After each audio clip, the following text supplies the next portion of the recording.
यह कहानी है एक जंगल की। एक जंगल में एक रानो चिड़िया और मंकू मगरमच्छ रहता था।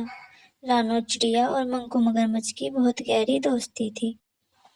वहीं जंगल के किनारे पर एक रानो चिड़िया का घर था। रानो चिड़िया रोज मंकू मगरमच्छ को दाने खिलाने जाया करती। रानो चिड़िया, मुझे भी थोड़े फल दे दो खाने को। मुझे बड़ी ही भूख लगी है। ये फल बड़े ही मीठे हैं। वहाँ तक मैं नहीं जा सकता, इसलिए तुम मुझे थोड़े फल तोड़ कर दे दो। अरे हाँ मिंकू, मैं सब जानती हूँ, तुम फिक्र मत करो, मैं तुम्हें अभी कुछ फल तोड़ कर दे देती हूँ।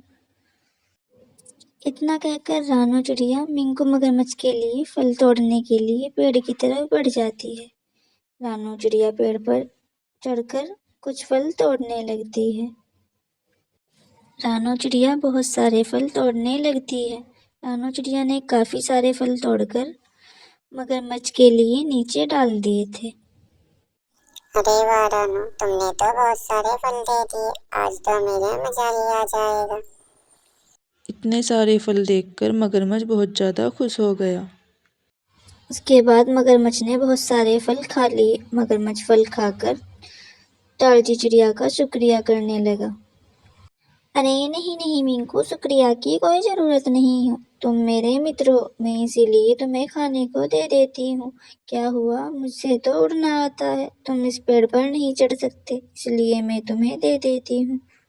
रानो चिड़िया, तुम बड़ी ही अच्छी हो। तुम्हारे जैसा मेरा कोई भी मित्र नहीं है, इसलिए मेरे मित्र सबसे प्यारे तुम हो।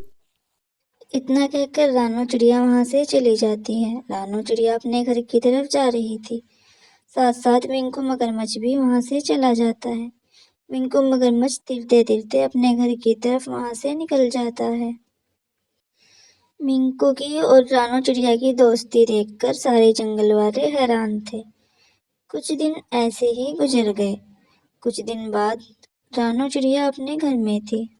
चुटकी बिटिया, आज मेरी तबीयत ठीक नहीं, आज मैं दाना लेने नहीं जाऊंगी। आज तू ही दाना लेने चली जाना, या घर में जो रखा है वही खा लेंगे। तुझे तो पता है मेरी बड़ी ही तबीयत खराब हो रही है। हाँ माँ, ठीक है, तुम दाना लेने मत जाओ, कोई नहीं। ऐसे ही कई दिन गुजर जाते हैं। कुछ दिनों के बाद मिंकू मगरमच्छ फिर से नदी पर आता है। मिंकू मगरमच्छ रोज नदी पर आकर रानो चिड़िया का इंतजार करता है, लेकिन कई दिनों तक जब रानो चिड़िया नहीं आती। ना जाने मेरी मित्र क्यों नहीं आ रही। रानो चिड़िया को 3-4 दिन हो गए मैंने देखे हुए।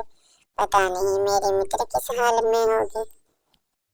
इतना कहकर मिंकू मगरमच्छ वहां से चला जाता है। मिंकू मगरमच्छ रोज उस पेड़ के नीचे आता और रानो चिड़िया का इंतजार करके वहां से चला जाता।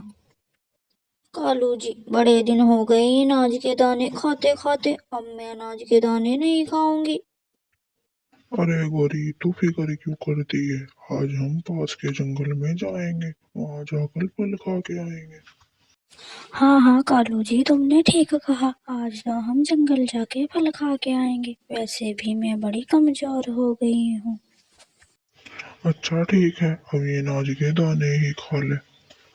इतना कहकर गौरी और उसका पति नाज के दाने खाने लगते हैं। नाज के दाने खाने के बाद वह जंगल की तरफ आ जाते हैं। दोनों जंगल की तरफ आकर एक पेड़ की डाल पर बैठ जाते हैं और अपना फल खाने में मगन हो जाते हैं।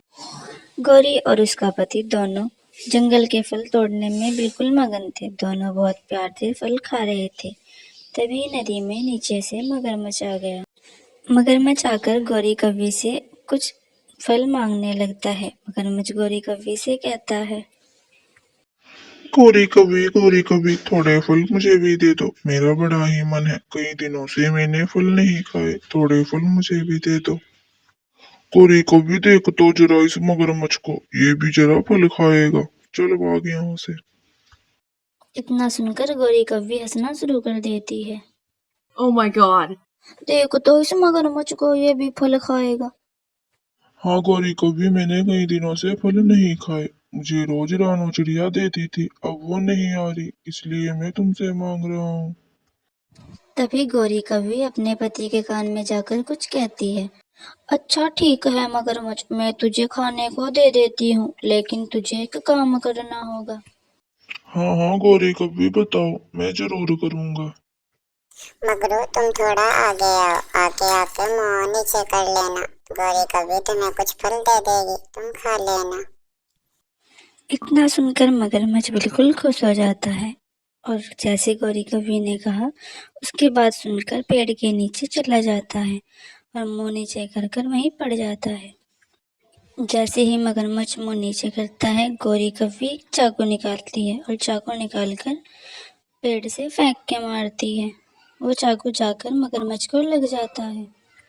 गौरी कभी ये तो जख्मी हो गया, जल्दी यहाँ से भाग जा, नहीं तो ये मगरमच्छ हमें खा जाएगा। अरे कालू जी डरते क्यों हो, ये तो मर गया, अब ये हमें कुछ नहीं कहेगा, आराम से बैठे रहो। इतना कहकर गौरी कवि और उसके पति बहुत ज्यादा खुश होते हैं। दोनों वहीं पर बैठे रहते हैं। कुछ देर बाद गौरी कवि अपने पति से कहती है, अच्छा ठीक है कालू जी, अब चलते हैं। जैसे ही गौरी कवि वहां से चलती है, गौरी कवि का पैर फिसल जाता है और गौरी कवि धड़ाम से नहर की तरफ गिर जाती है। अरे कालू मुझे बचा, क्या दूर खड़ा देख रहा है, कालू मुझे बचा ले, अरे कालू मुझे बचा ले। गौरी कवि नदी में बह जाती है, लेकिन गौरी कवि का पति भी उसे नहीं बचा पाता। इसीलिए कहते हैं बुरा करने वालों का हमेशा बुरा ही होता है।